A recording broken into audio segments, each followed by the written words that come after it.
دو سجدوں کے درمیان ایک دعا ہے، اگر اس کی مشق کر لیں اور مسلسل مشق کر لیں، اللہم اغفر لی ورحمنی وعافنی، مختصر دعا ہے، اگر دو سجدوں کے درمیان اس دعا کا استحضار، اس پہ توجہ، اس پہ دھیان اور اس کی مشق کر لیں، زندگی کے وہ خزانے ملیں گے جو بڑے بڑے لوگ ڈھونڈتے ڈھونڈتے تھک گئے ہیں۔ کوئی گولیوں میں ڈھونڈتا ہے، کوئی ٹیکوں میں ڈھونڈتا ہے، کوئی شیشوں میں ڈھونڈتا ہے، کوئی نشوں میں ڈھونڈتا ہے، کوئی بڑے بڑے مخملی بستروں میں ڈھونڈتا ہے، کوئی بادشاہ بننے کے لیے سیاست میں ڈھونڈتا ہے، پتہ نہیں کہاں ڈھونڈتا ہے بندہ۔ اس دعا میں وہ کائنات کے 3 راز ہیں، اللہم اغفر لی ورحمنی وعافنی۔ سب سے پہلی چیز جو اللہ پاک جل شانہ بندے کو عطا فرماتے ہیں وہ اپنی رضا ہے، مغفرت کے خزانے ہیں۔ زمزم کی دعا کیا ہے؟ اللہم انی اسألک علما نافعا ورزقا واسعا وشفاء من کل داء۔ اس دعا اور اس دعا میں ایک حیرت انگیز مماثلت ہے، یکسانیت ہے، الفاظ کا فرق ہے، مفہوم ایک ہی ہے۔ آپ کبھی غور کیجئے گا، یہ جو 2 رکوع کے درمیان، 2 سجدوں کے درمیان جو دعا ہے، اللہم اغفر لی ورحمنی وعافنی، مغفرت فرما، رحم فرما، عافیت عطا فرما، عافیت، عافیت، دل کی عافیت، دل کا سکون ہے، جذبوں کی عافیت، لاجواب زندگی ہے، ٹینشن فری لائف ہے، عافیت، کھانے میں عافیت ہے، یہ کھانا میرے لیے بیماری نہیں بنا، صحت بنا، ایک قدم کے بعد دوسرے قدم پہ عافیت ہے، میں پھسلا نہیں ہوں، میں چلتا رہا ہوں، بیٹھا ہوں تو اٹھا ہوں، پھر اٹھ کے بیٹھ گیا ہوں، یہ بھی عافیت ہے۔ یہ نوالا خوراک کی نالی میں گیا ہے، پانی کی نالی میں نہیں گیا، پانی میں کی طرف جا رہا ہے، عافیت ہے۔ دیکھیں آپ ایک ہی وقت میں پانی بھی جا رہا، خوراک بھی جا رہی ہے، سانس بھی جا رہی ہے، اب یہ سانس کی نالی میں چلا جائے، عافیت نہیں۔ قریب ہمارے ایک جاننے والے فوت ہوئے، صرف مچھلی کا کانٹا پھنس گیا، ساری زندگی مچھلی کھائی تھی، تو یہ کانٹا عافیت نہ بنا اور یہ کانٹا موت بن گیا۔ اللہم اغفر لی، معاف کر دے۔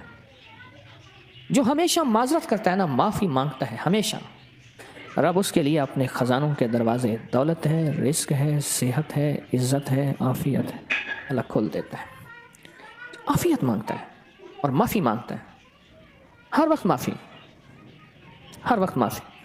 اس دعا کی طاقت اپنی زندگی میں، تاثیر، کمال۔ اچھا پہلے عادت بنا لیں، ایک وقت آئے گا یہ عادت عبادت بن جائے گی، پہلے عادت بنائیں، مراقبے کی عادت بنائیں پہلے، اور ایک وقت آئے گا پھر مراقبہ عادت سے عبادت پہ چلا جائے گا۔ سچی بات بتاؤں، دنیا کے مشغلوں میں ہم باخدا رہے، سب کے ساتھ رہتے ہوئے سب سے جدا رہے، کوئی ہمیں پہچان ہی نہیں سکے گا۔ رب وہ دل کی روشنی عطا فرمائے گا، مراقبے کی مشق اور مشق کی وجہ سے وہ روشنی عطا فرمائے گا جو جاگتی آنکھوں سے اللہ وہ دکھائے گا جو مجھے آپ کو بند آنکھوں سے نہیں دیکھ سکیں گے۔ اللہم اغفر لی ورحمنی وعافنی، چھوٹے سے الفاظ ہیں، زندگی میں رس گھول دیتے ہیں۔ بڑی بلائیں، آفتیں، مصیبتیں، تکلیفیں، مشکلات، الجھنیں، ان کو زندگی سے نکال کے دھو دیتے ہیں۔ بہترین شہزادوں جیسی زندگی رب گزرواتا ہے، چاہے چھوٹا گھر ہو یا ایک چارپائی ہو یا ٹوٹی کھاٹ ہو۔ اللہ پاک حیرت انگیز خوشحال زندگی اور لاجواب بہترین موت، اور آگے آخری درجے کا استقبال، آخری درجے کا استقبال، آخری درجے کا استقبال۔ سجدہ آخری عمل ہے، عبادت کا نچوڑ ہے، اللہ کی حاضری اور اللہ کی حضوری کا ایک حیرت انگیز طاقتور ترین رکن ہے سجدہ، اور یہ 2 سجدوں کے درمیان دعا ہے۔ اور اس وقت موجودہ جو بے ترتیب زندگی ہے، عدم تحفظ کا شکار اولاد ہے، بیٹی بیٹا ہے، گھر ہے، جیب ہے یا گاڑی ہے یا سواری ہے، عدم تحفظ کا شکار ہے، پتہ نہیں کہ تحفظ کیا ہو، پل میں کیا ہو جائے، گھر کے حالات کیا ہوں، زندگی کے حالات کیا ہوں، آج کیا ہے کل کیا ہو، کوئی خبر نہیں۔ ان لمحوں میں اس دعا کی اشد ترین ضرورت ہے کہ اللہم اغفر لی ورحمنی، بس رحم فرما، وعافنی، عافیت دے دے۔ بدن کی عافیت، آنکھوں کی عافیت، ذہن کی عافیت، دل کی عافیت، جذبوں کی عافیت، اولاد کی طرف سے عافیت، گھر کی طرف سے عافیت، بیٹی کی شادی ہونی ہے عافیت، ہو گئی عافیت، بہو آنی ہے عافیت، ہو گئی عافیت، سواری ملی ہے تو اس کو عافیت کا ذریعہ بنا، یہ سواری میری موتوں اور میری ذلتوں اور مجھے لولا لنگڑا کرنے، ہاتھ پاؤں کٹنے، پریشان ہونے کا ذریعہ نہ بنے، عافیت عطا فرما۔ دوسرا رکوع کی دعا، سمع اللہ لمن حمدہ، ربنا لک الحمد کے بعد حمدن کثیرن طیبا مبارکن فی، حمدن کثیرن طیبا مبارکن فی، یہ 5 جملے ہیں چھوٹے چھوٹے، حمدن کثیرن طیبا مبارکن فی، یہ 5 جملے ہیں چھوٹے چھوٹے۔ میں کہتا ہوں زندگی میں جس بندے کے گھٹنے ختم ہو گئے ہوں، سب کچھ گھس گیا ہو، اللہ چلنے کے قابل بنائے گا، کمر کے مہرے، پٹھے، اعصاب اور معذوری سے اللہ بچائے گا۔ اور حیرت انگیز طور پہ مجھے لوگ جب سے میں نے بتانا شروع کیا ہے، اس دعا کی طاقت یہ ہے، ایک بابا جی دعا دیتے تھے، میں نے کئی بار سنی، ایک سے نہیں کئی دفعہ سنی، یا اللہ بندے اور منجے کا کبھی محتاج نہ کرنا، کہ اللہ انسان کا اور چارپائی کا بھی محتاج نہ کرنا، یہ انسان اور چارپائی کی محتاجی سے بچانے والی دعا ہے جو رکوع سے اٹھنے کے بعد ہے۔ کہیں حمدن کثیرن طیبن مبارکن فی، بس بڑی طاقت ہے۔ کیوں؟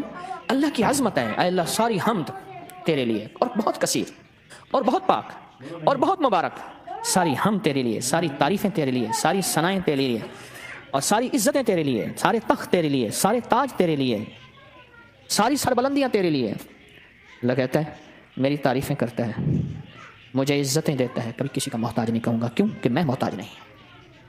اللہ محتاج ہے، لہذا کسی کا محتاج نہیں کروں گا انشاءاللہ۔ رکوع سے اٹھتے ہوئے میں کہتا ہوں جتنا بھی بندہ کوئی راکٹ اور انجن ہوئے تو یہ 3 سیکنڈ تو بہت زبردست بات ہے نا، 3 سیکنڈ۔